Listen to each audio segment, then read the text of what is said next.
अब खबर रुड़की से, जहां मामूली बात पर दो गुटों में हुई मारपीट में एक शख्स की जान चली गई, जबकि कई घायलों को अस्पताल में इलाज के लिए भर्ती कराया गया है।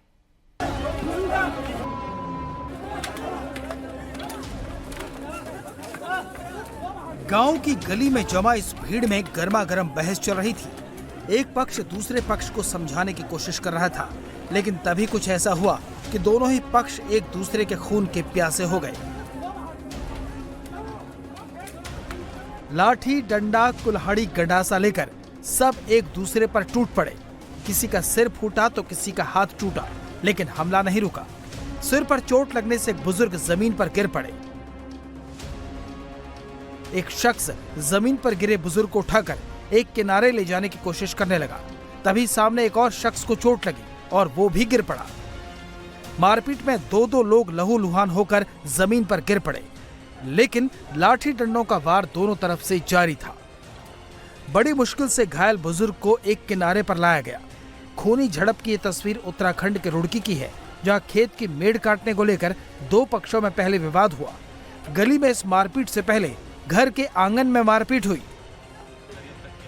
सीसीटीवी में कैद इस वीडियो में आप देख सकते हैं कि यहाँ भी उन्हीं दो पक्षों में मारपीट हुई जो घर के बाहर गली में लड़ रहे थे। मेड़ काटने को लेकर हुए विवाद के बाद दो पक्ष आपस में भिड़ गए। एक पक्ष दूसरे पक्ष के घर के अंदर घुस गया और लाठी डंडों से मारपीट शुरू हो गई।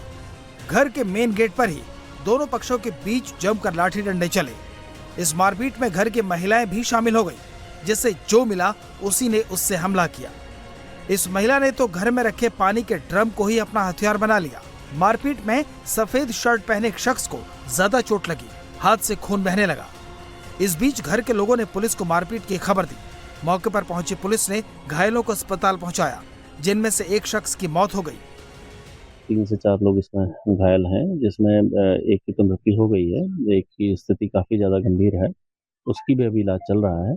और बाकी अन्य लोग जो भी इसमें सम्मिलित रहे हैं, उनके बारे में हम वेयरबाउट्स अभी पता कर रहे हैं और इसमें सख्त कार्रवाई हम लोग करेंगे। जिसके द्वारा भी ये घटना की गई है, उनके खिलाफ कार्रवाई की जाएगी।